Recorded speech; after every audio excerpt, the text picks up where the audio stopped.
நான் கேட்கிறேன், விஜய் அவர்கள் இன்னைக்கு அரசியலுக்கு வந்திருக்காங்க. போன வாரம் விஜய் அவர்கள் கோவால ஒரு கல்யாணத்துக்கு போறாங்க.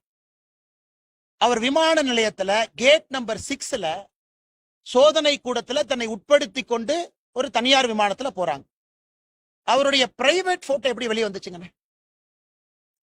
பிரைவேட் போட்டோ எப்படி வெளியே வந்துச்சு? விஜய் அவர்கள் யாரு கூட வேணாலும் போலாம், அவருடைய தனிப்பட்ட விருப்பம்.